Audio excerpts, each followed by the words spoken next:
Hello and welcome to this taste challenge. I wanted to start directly at 5:30 a.m. Central Time, but wasn't able to. Couldn't help it. I want to do a taste challenge between Canadian Club. Try to get the glare off of it, and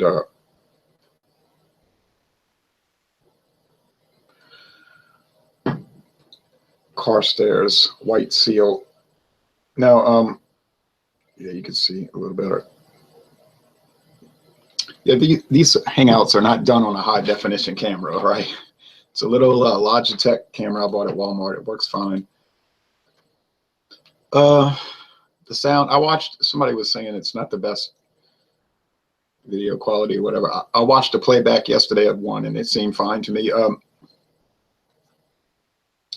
This is not a Hollywood production. Anyway, it's just a taste challenge. So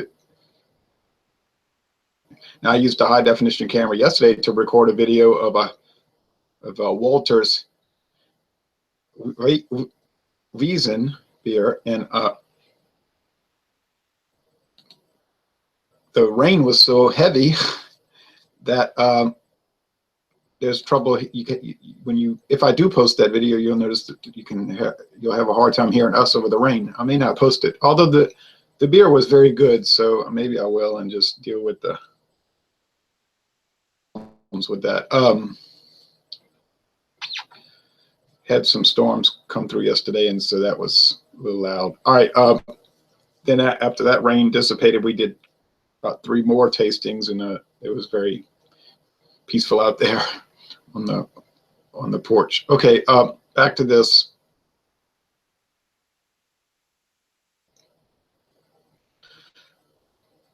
I have so many brandies and whiskeys in the cabinet, you just wouldn't believe it. So I'm going to have to not buy anything else really, unless it's some oddball thing I know I'll never see.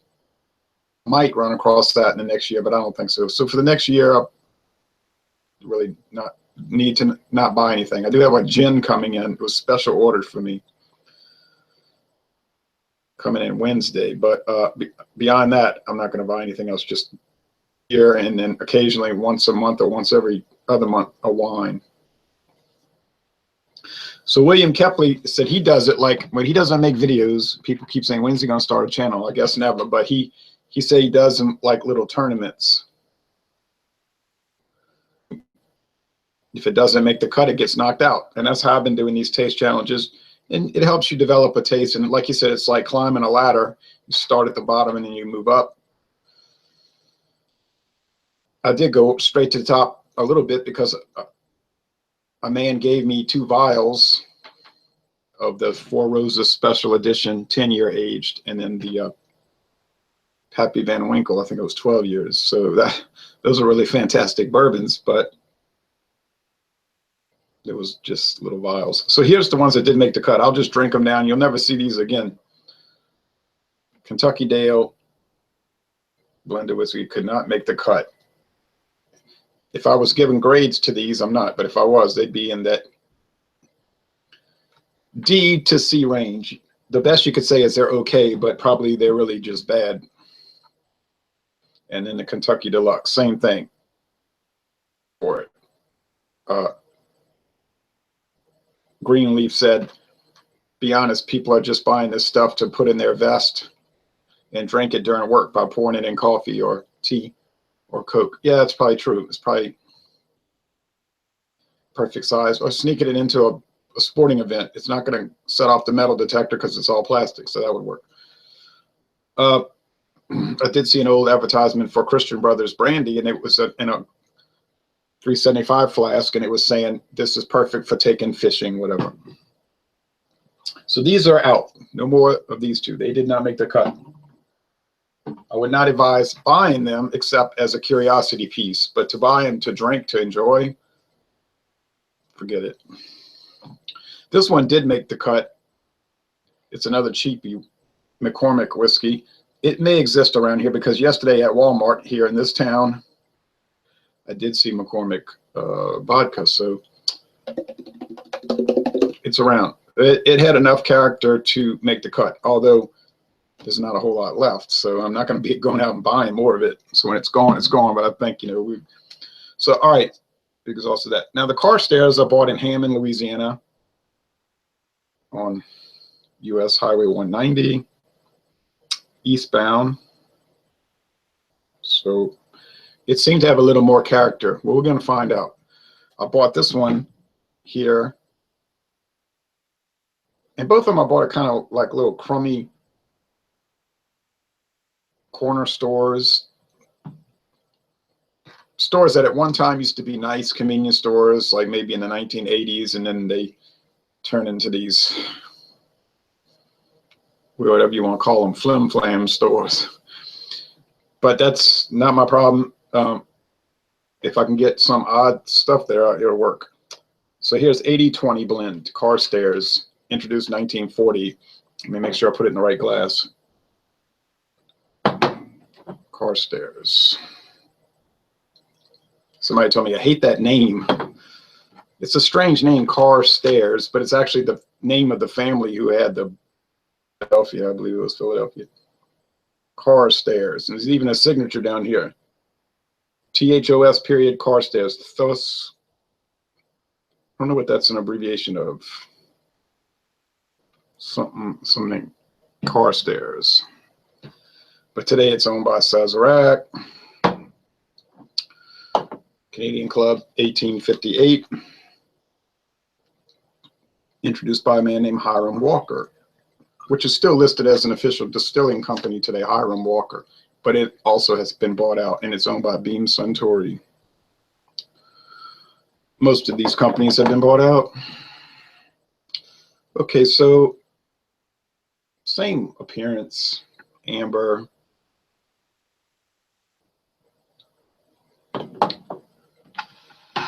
I got tricked on the Canadian Club versus McCormick. Now I was so overconfident. Like the first sniff, I just said, boom, this is Canadian Club. And then I went on and on. You might see the video, and went through this whole elaborate. I think my descriptions were accurate. But when I did the reveal, I said, whoa, I can't believe it. I had actually voted for McCormick over Canadian Club. That's why the blind is the best way, because then you can't or you don't have the bias. Better to do a double blind study. If you have an assistant, they can do the mixing and then hand you the drinks, and you can do it. So a double blind study is even better, but at least we're doing a single blind studies. That'll work. I got them mixed up. I have them mixed up enough to where it essentially is a double blind study. The subject, me, doesn't know which is which, and the person conducting the experiment, who is actually me also. In this case, I'm the subject and the conductor of the experiment. All right. It smells naturally alcoholic, but you say you just wake up and then 10 minutes later you're starting a whiskey examination. That's sick. You got problems.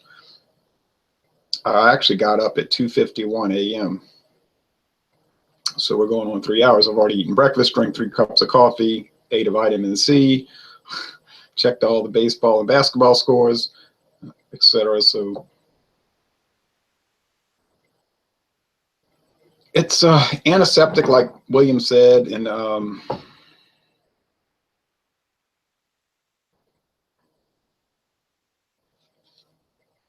there's some almond oil. It's strange,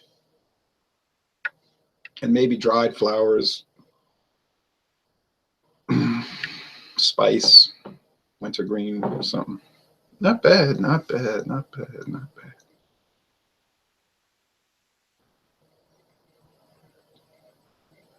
Okay. I mean, I'm sure there's people that drink Canadian Club so much they might have drank it exclusively for the last 20 years, so they're never going to get it wrong. They're going to know that aroma and that taste. I don't have that experience, okay?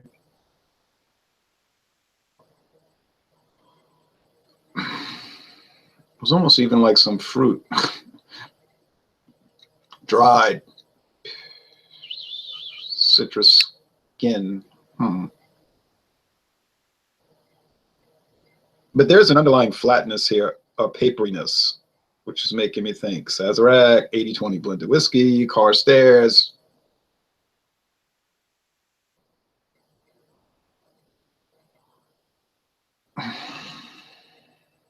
But could that be rose water?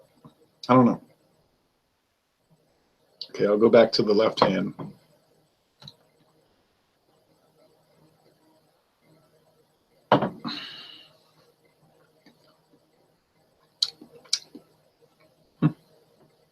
Okay.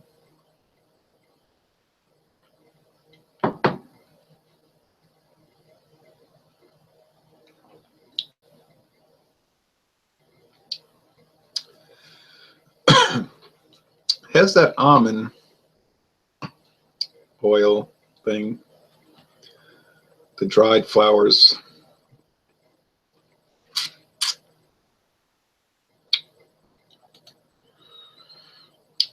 I'm gonna read the comments in a minute.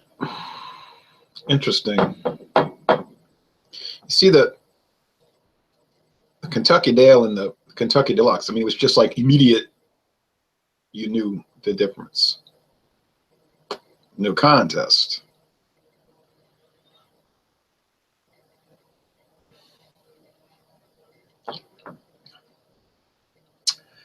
Yeah, the one on the right, it does have that underlying paperiness. The Canadian Club is blended for 72 months, 6 years, and these American blended whiskeys, almost all of them, they are all today 80% grain neutral spirits, which is just the base. All the flavors coming from that 20% whiskey. Well, that's where the difference is, you see, because it depends on which whiskeys they're using, and apparently what McCormick's using has a better flavor than what Sazerac is using. Sazerac through their Buffalo Trace distillery and their Glenmore distillery and all of that. The one on the right just is a little flatter. It's a less developed flavor. It's not a bad flavor, but it's not necessarily a good flavor. It's just, you say, well, that's just made as a mixer. You don't drink it. You just mix drinks with it. And I think that's what it's designed for. Or like Greenlee said, no, you mix it with coffee at work because you have a drinking problem and you're a shameless alcoholic. I don't like to use the word alcoholic. I say a drunk or a problem drinker. And I'm saying that because I'm looking at those kind of problems from a cognitive behavioral approach, which I think is a more effective treatment for those kind of problems. Cognitive behavioral approach probably work a lot better, in my opinion. I'm not a professional, just saying from what I've read, from a unprofessional viewpoint.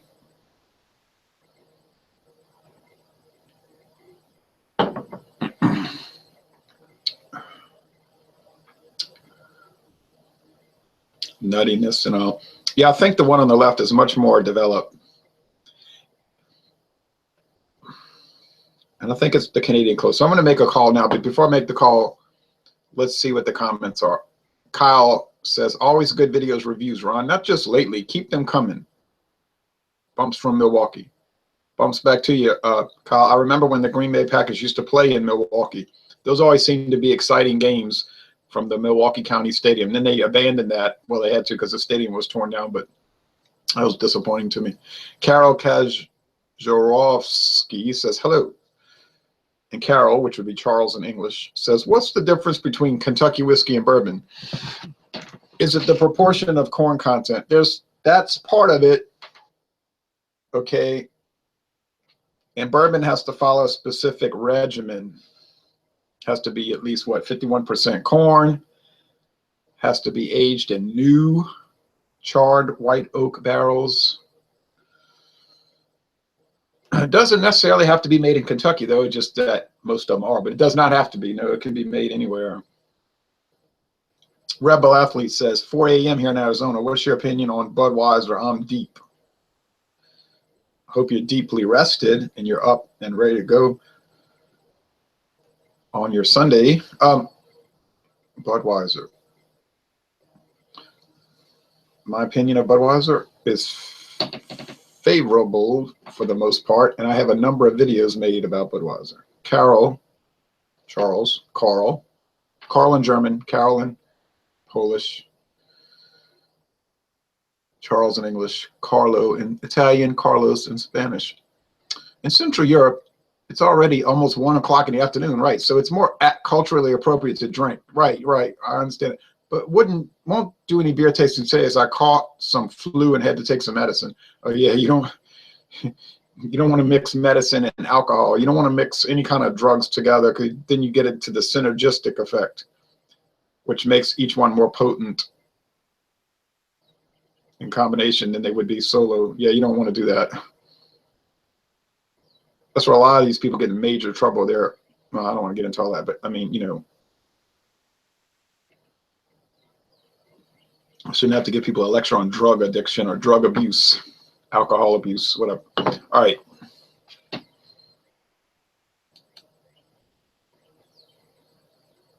Okay. Yeah. Just like I thought, Canadian Club and Carstairs. So I don't know. I posted the solo video last night of Carstairs. I did that. I usually like to only post one video review a day, but I said I want to post the solo Carstairs before I get into a competition with it. But I don't know. It seems like on its own it was good and had all these characteristics, and you could say, oh, it's this and that. But up against Canadian Club, it falls flat. It's kind of like a baseball player. You say, man, he is so hot in college. This guy is playing for Stanford University or Louisiana University or University of Maryland. He is so hot, man. He's a great college pitcher. He's going to be so good in the major leagues, and then they do nothing because, yeah, when they're playing for University of Maryland and he gets 14 strikeouts against Coppin State, you say, oh, wow, it's really amazing. But up against real credible professional competition, a lot of times they just can't make it. And I think that's the case here. On its own,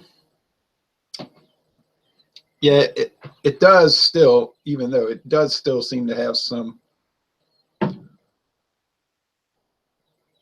character for sure on its own, and probably a lot better than the KD cousins, the Kissing cousins, Kentucky Dale and Kentucky Deluxe, which aren't made in the same factory either. One is made in Frankfort, Kentucky, and one's made in I think Louisville or Bardstown, whatever. Sazerac has so many different distilleries all around the United States. Los Angeles, California, Baltimore, Maryland, all over Kentucky, one in Fredericksburg, Virginia, and then so on and so on.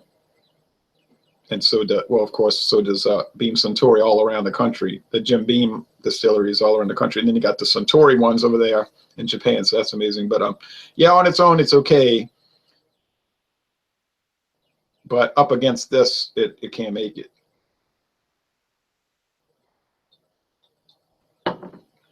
I'm not quite ready to knock it out of the competition, though, but only as a runner-up. It could not make it continuing on. The Canadian Club, I still have a good 70% of this bottle left. So it's going to be all right. But as a runner-up, I think Carstairs could go up against McCormick, sort of as a consolation competition. It can't continue on down the road. But I don't know if anybody wants to see Carstairs versus McCormick. And if, let's say, a week goes by and nobody says anything about it, I'll just forget it. But I'll keep McCormick in the competition up against other things until I exhaust that little bottle.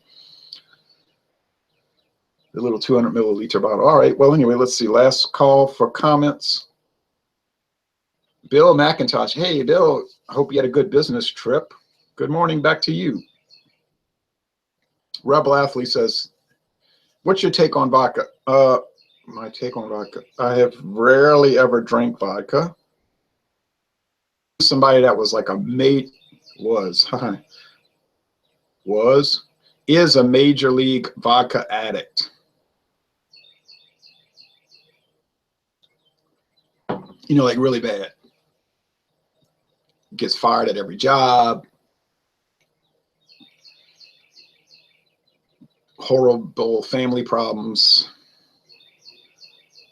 But that wouldn't make me scared of vodka because one person can't handle, and you know, these people that have these terrible drinking problems, they almost always have these underlying psychological problems that lead to that. It's not like vodka, oh, the evil vodka. That's where the prohibitionists got so screwed up, you know.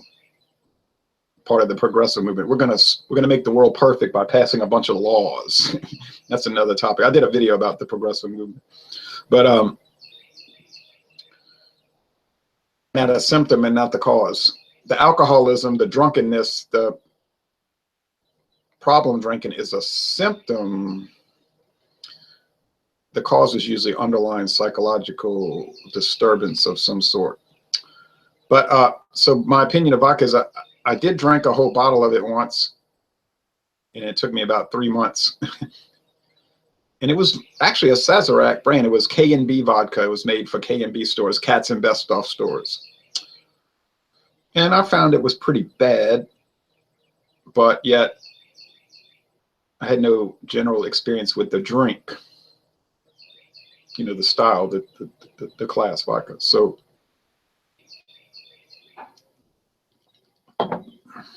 my opinion is that I'm mostly disinterested in it. I don't have any interest in looking at it. I know it's a huge thing, you know, it's a whole culture. You could get on YouTube and just spend the rest of your life in association with YouTube just looking at vodka reviews, I'm pretty sure. My particular, I just don't care about it. By the way, Katz and Best-Off was bought out by Rite Aid. Didn't they get bought out by CVS? And aren't they about to get bought out by Walgreens? So yeah, beer, wine, liquor, drugstores, they get bought out. You know, that's the nature of business. All right, so this competition was interesting, and it's pretty much how I thought it would develop. If you want to buy something that's the best you could say about it is that it's serviceable, then I guess you could get Carstairs. At one time, back in the 1930s and 40s, it was 86.6%, 86.6 proof, and it was aged like 4 to 6 years, and it was 100% whiskey, and it was really, you know, well-regarded product. But there was so many liquor companies that they started to fall, and then they get bought out. Same thing with beer. I'm seeing it every time I look on the internet. I'm seeing another this craft beer company's going out of business. Yeah, well, I mean, you know, is that a shock to me? No, because there are too many brands chasing too few people, and then people get burned out. Consolidation is the nature of business, says Joe. Yeah, all right. So then we pass laws to prevent consolidation, which means we're passing laws to prevent a natural in business. But I don't want to get started in free enterprise. You know, I used to teach free enterprise. So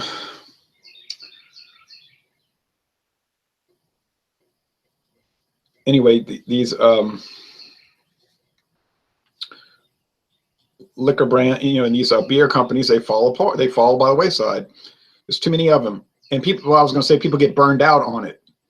They go to the store and there's 1,000 brands, and then there's all these people in there with their beards, you know, and their man bun and their lip ring, you know, and they're talking about, oh yeah, man, I tried that, you know, and then they're going on and on about everything and all these. And people are saying, well, it's too much. I can't I don't like all this, you know, and they'll just say, I'm going to go back and drink Bush Light. That's what I used to drink. It was so much easier than all of this pressure. And I think some people feel like that. It's like too much pressure. I'll get called out if I'm drinking the wrong thing. And you say, oh, wow, I drank Pliny the Elder. It was so awesome. And everybody looks at you, Pliny the Elder, that is so yesterday. Get out of here. And you're like, what is all of this? This is like insanity. And so that's kind of killing, if you want to call it a movement.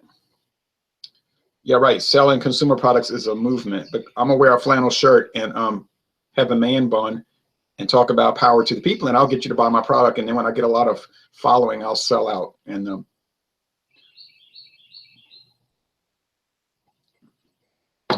I'll be high in Sierra Nevada mountains drinking, what am I drinking? Champagne cocktails, passing judgment on how you drink your beer, you know. So I don't fall for that movement stuff when it comes to consumer products, okay? This episode is over. All right, everybody take care. Have a good Sunday. Here it is, the beginning of the week. And I appreciate you watching this video production.